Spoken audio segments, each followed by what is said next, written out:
Là-bas dans le monde, j'étais lié par le péché.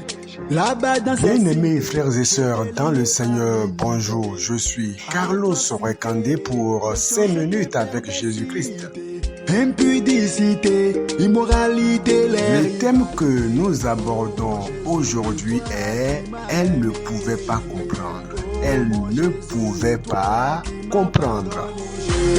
Oh mon Jésus, Écoutez plutôt l'histoire de cette malheureuse pendant la guerre mondiale.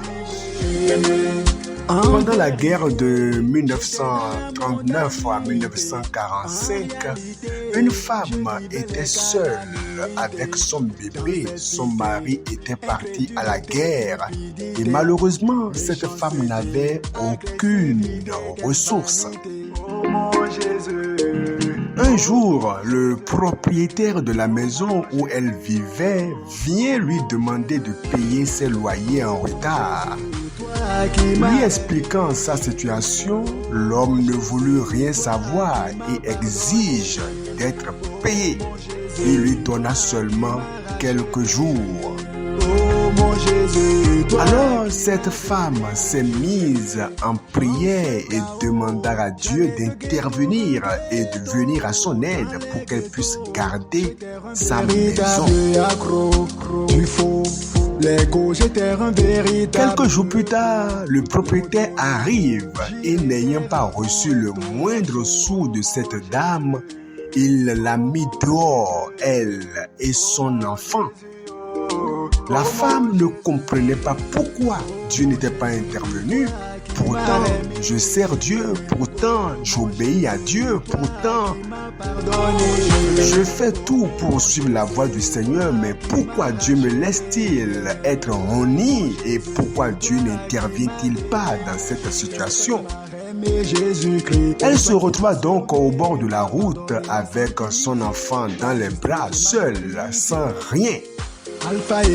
Alors donc la femme s'éloigna, elle s'éloigna et s'éloignant, elle vit soudainement apparaître l'hélicoptère de l'armée allemande qui bombarda la maison d'où elle venait tout juste de quitter. L'hélicoptère bombarda et bien la maison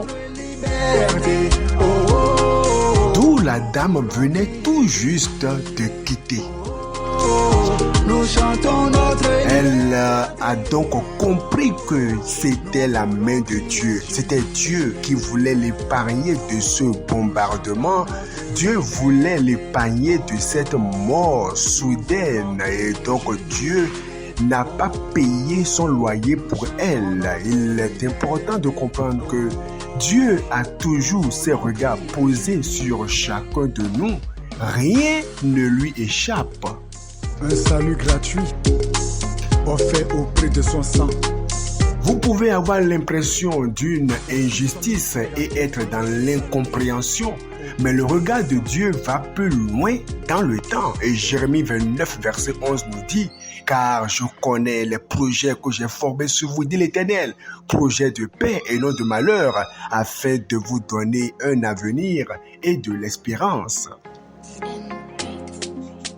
Tout comme cette dame, on peut se demander, mais j'ai prié dans cette situation, j'ai jeûné, j'ai cherché la face de l'Éternel pour que Dieu puisse intervenir, mais rien, Dieu n'a pas agi, Dieu m'a laissé succomber à la honte, Dieu m'a laissé être dénigré et les païens ont vu ma honte, mais vous ne pouvez pas comprendre ce que Dieu est en train de faire. Cette dame ne pouvait pas comprendre que c'est Dieu qui voulait l'épargner donc de la mort.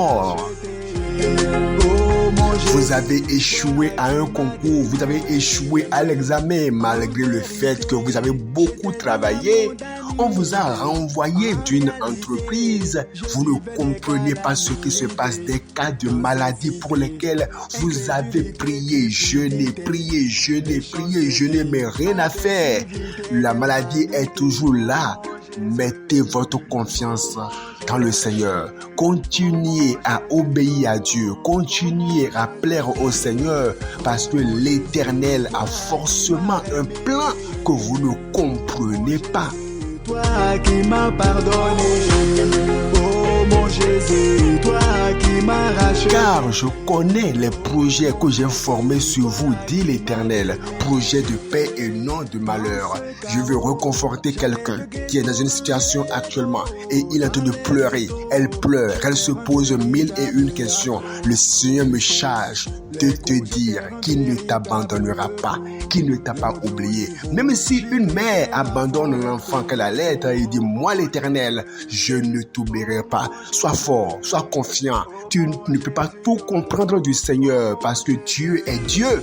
Oh mon Jésus, toi qui m'as... L'apôtre Paul était malade, demandant au Seigneur de le guérir. Dieu lui a dit, ma grâce te suffit. Je vais te dire aujourd'hui que la grâce de l'Éternel te suffit. Que le Seigneur te bénisse, t'encourage et te fortifie. Au nom de Jésus. Amen. C'est toi qui m'as aimé, Jésus-Christ. C'est toi qui m'as sauvé, m'a pardonné, m'a sanctifié.